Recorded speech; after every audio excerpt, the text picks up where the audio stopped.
Les études statistiques et les sondages. Donc, il y a 3 types d'études statistiques. Ce sont les recensements, les inventaires et les sondages. Le recensement, c'est une étude statistique où on questionne la totalité des individus, humains ou animaux, d'une population, d'un groupe d'intérêt, donc d'un groupe.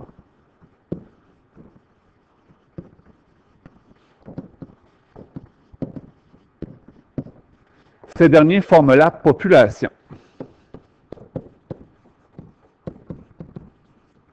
Les informations recueillies lors d'un recensement sont exactes. On questionne tout le monde, donc les données que j'ai recueillies, les moyennes que j'ai calculées, etc., ce sont des données exactes.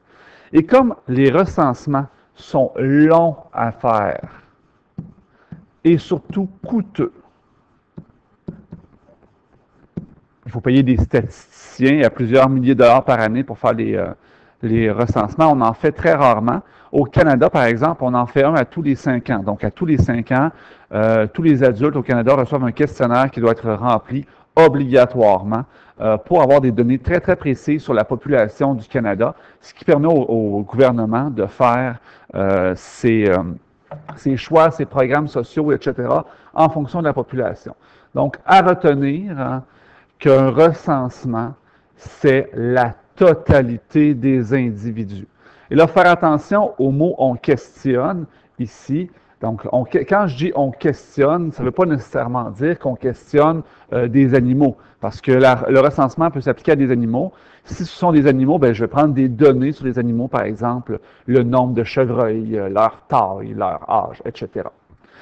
Deuxième type d'étude statistique, c'est un inventaire. Un inventaire, c'est une étude portant sur la totalité des objets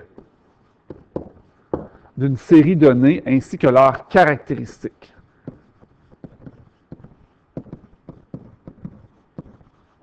Par exemple, je pourrais faire l'inventaire des objets dans l'étui d'un étudiant. Je verrai qu'il y a des crayons, qu'il y a des effaces, qu'il y a une calculatrice. Je regarde leurs caractéristiques, par exemple les couleurs des crayons, le type d'encre, etc. Donc, lorsque ce sont des objets, la totalité des objets, on parle d'un inventaire. Là, faire attention, si on parle d'animaux de ferme, par exemple, on peut considérer que ce sont des objets, c'est une marchandise, donc on peut faire un inventaire. Même chose, par exemple, dans une animalerie, mais ce ne sera pas le genre de question piège qu'on va vous demander dans un examen de toute façon. Troisième type d'études statistiques, c'est les sondages. C'est celui que vous connaissez le mieux. Donc, les sondages ont des études statistiques où l'on questionne et observe seulement une partie de la population que l'on appelle échantillon. Donc, je ne questionne pas tout le monde dans un sondage, je questionne seulement quelques personnes, mais bien entendu, assez de personnes pour avoir une bonne idée. Les sondages indiquent seulement une tendance chez la population. Exemple, je veux savoir ce que les élèves de l'école pensent du code vestimentaire. Je vais sélectionner des élèves, assez d'élèves pour que ce soit représentatif, et je vais bien choisir mes élèves. Je ne vais pas, par exemple, prendre que des élèves du groupe 203 ou 202. Donc, je vais prendre des élèves de secondaire 1, de secondaire 2, de secondaire 3, de secondaire 4, de secondaire 5, et je vais aussi en choisir autant de gars que de filles si, dans ma population des élèves de l'école, il y a autant de gars que de filles. Un échantillon est représentatif quand il reflète les caractéristiques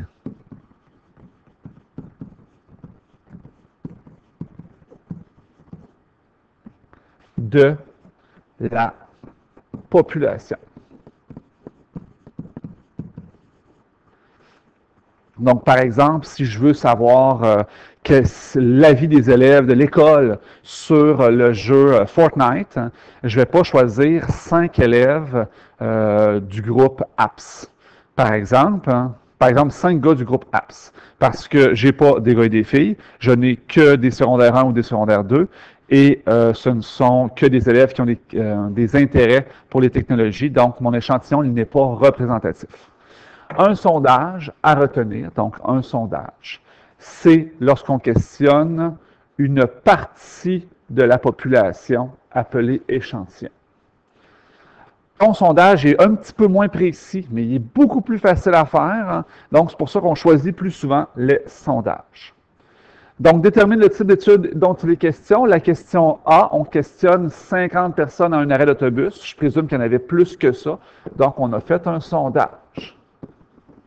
Deuxième, un marchand contre l'ensemble des produits. Ce sont des objets et c'est l'ensemble. Donc, c'est un inventaire. Troisième, on questionne les 30 élèves d'un groupe. Donc, la totalité des élèves. Alors là, c'est un recensement. C'est un recensement, mais on considère que ma population, ce sont les élèves du groupe de secondaire 2. Donc, je ne peux pas tirer des conclusions sur toute l'école, mais je peux dire, dans mon groupe de secondaire 2, voilà ce que les élèves pensent. Donc, voici mon recensement. Partie B, caractère et type de caractère. Donc, vous avez vu en secondaire 1 que le caractère, hein, c'est le sujet de la question. Donc, par exemple, je donne une situation, je rencontre l'ensemble des élèves d'un groupe de secondaire 2, je leur demande ce qu'ils pensent de leur enseignant. Donc, le caractère, c'est l'avis à propos de l'enseignant. C'est le sujet de ma question. Il y a deux grands types de caractères, et là, ça dépend si la réponse va être donnée en mots ou en code. Donc, les caractères qualitatifs,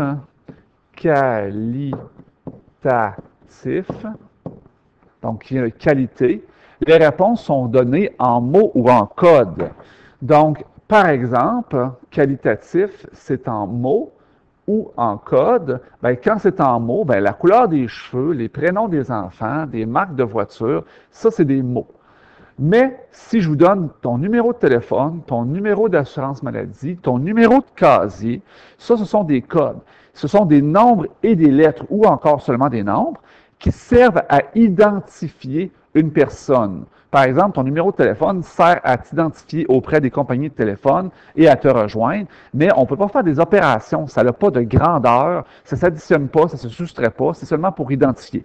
Même chose, par exemple, pour ton numéro de casier. Les personnes qui vont additionner des numéros de casier, à moins d'avoir des caractéristiques psychologiques différentes de la moyenne.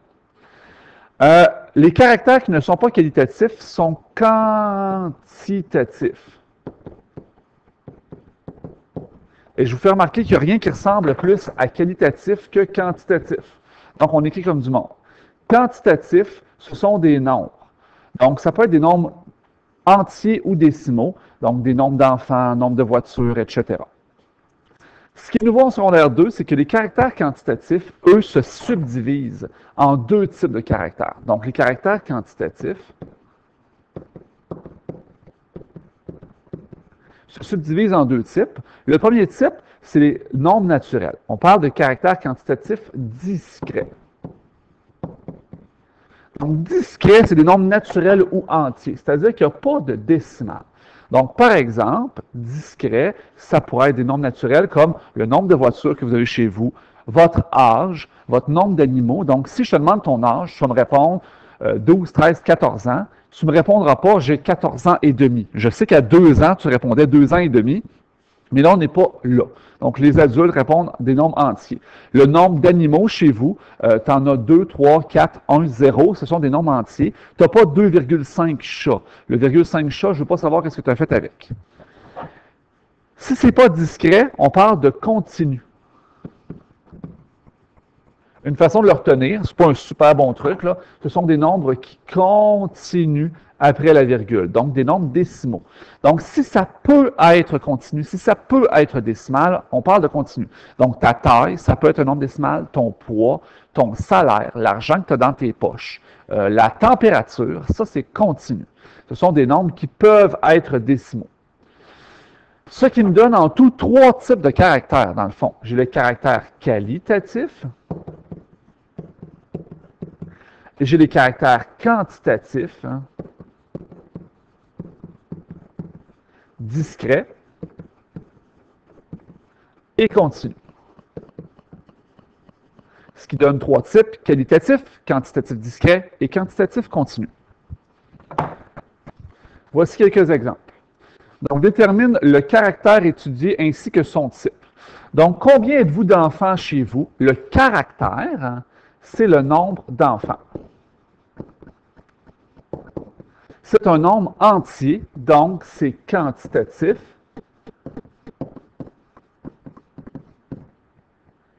Discret, car c'est un nombre entier. Ton groupe de musique préféré, c'est nécessairement un caractère qualitatif. Et le caractère, c'était le groupe de musique. Combien d'argent as-tu dans ton compte? Ça se peut que tu aies exactement 10 $, mais ça se peut aussi que tu aies 10 $ et 12. Donc, l'argent du compte, c'est mon caractère. Et il est quantitatif. Continu. Car ça peut être un nombre décimal. Ton numéro d'assurance sociale, donc le numéro que le gouvernement du Canada te donne pour t'identifier, car pour le gouvernement, tu es un numéro. Donc, numéro d'assurance sociale, l'abréviation, c'est NAS pour numéro assurance sociale. Si vous voyez NAS sur un formulaire, c'est ça que ça veut dire. Et ça, c'est un code. Donc, on dit que c'est qualitatif. Quel est ton mets préféré? Donc, le mets, c'est qualitatif.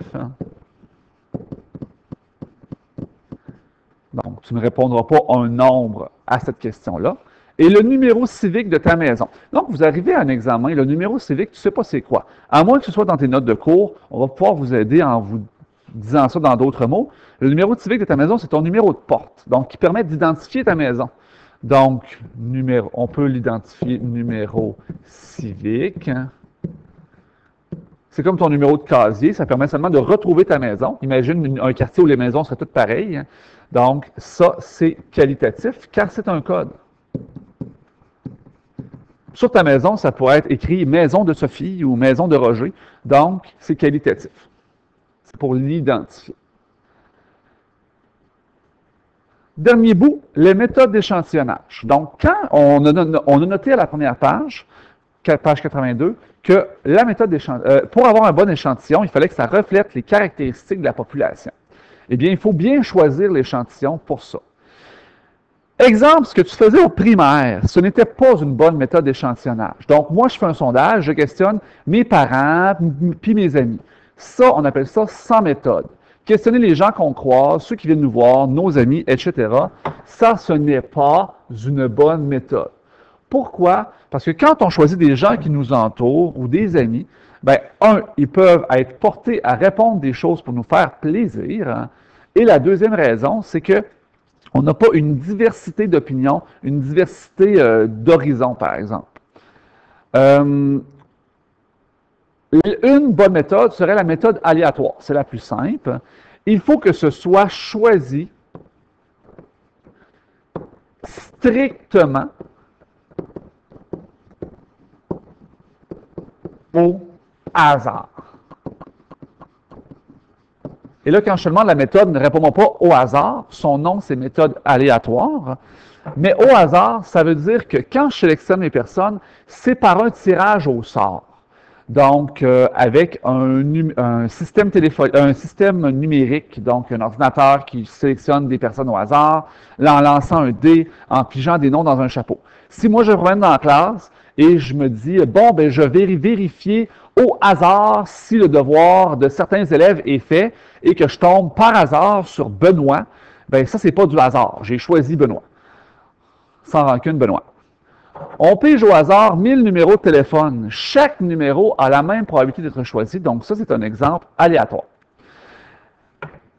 La troisième méthode qu'on voit en secondaire 2, c'est la méthode que l'on appelle systématique. C'est le aléatoire, mais pimpé un peu. Donc, la méthode systématique, c'est on pige le premier répondant au hasard, ce qui veut dire de façon aléatoire, et par la suite, donc puis, les autres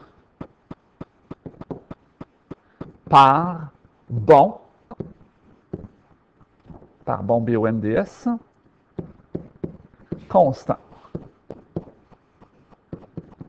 Donc, quand je dis des bons constants, donc par exemple, je trouve un premier répondant au hasard, et après ça, je dis, je vais questionner une personne à tous les 10 personnes. Donc, par exemple, si je questionne la troisième au hasard pour commencer, donc la troisième, et je fais des bons de 10 personnes, donc plus 10, ça fait la 13e personne, la 23e personne, la 33e, la 43e, etc. Donc, par exemple, je m'installe à la porte de l'école et je questionne la troisième personne qui rentre, la 13e, la 23e le matin, donc dans l'ordre, et je vais questionner tout le monde qui rentre dans l'école par bon de 10. Ça permet d'avoir vraiment une diversité puis une répartition des répondants. Les bons constants, ils ont un nom. On appelle ça le pas, comme je marche d'un bon pas, d'échantillonnage.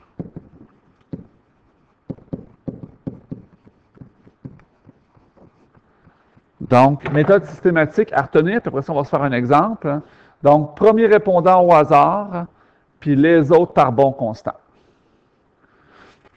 Donc, exemple, je vais questionner 1500 électeurs au Québec.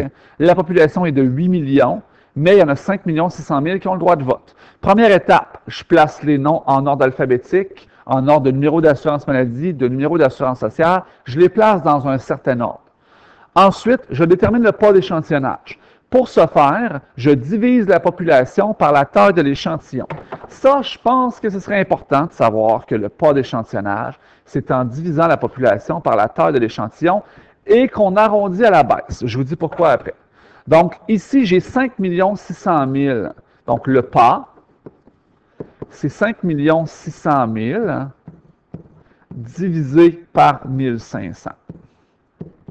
Ce qui me donne 3733,3 périodiques. Donc, j'arrondis à la baisse, ça va me donner 3733. Et j'arrondis toujours à la baisse. Même si j'étais arrivé à 3733,9, ça aurait quand même donné 3733. Pourquoi? Parce que je vais faire des bons dans ma liste de 3733 personnes. Et si j'avais arrondi à 3734, à la fin de ma liste, je serais arrivé et il m'aurait manqué de personnes à la fin de ma liste. Troisième étape, je détermine au hasard le premier répondant. Idéalement, le premier répondant, je le tire par tirage au sort et je le choisis dans le premier bloc de 3733. Donc, le premier répondant, il va être dans les premiers 3732 personnes ou 3733. Par exemple, ça pourrait être le 2500e. Et après ça, je fais des bons. Parce que si je choisissais quelqu'un plus loin dans la liste, bien, ça m'obligerait à la fin de la liste, comme il va me manquer de personnes, à recommencer au début de la liste et c'est plus complexe. Donc, les deux se font, mais idéalement, on choisit le premier répondant dans la première section. Donc, voilà ce que vous avez besoin de savoir pour la première partie de matière.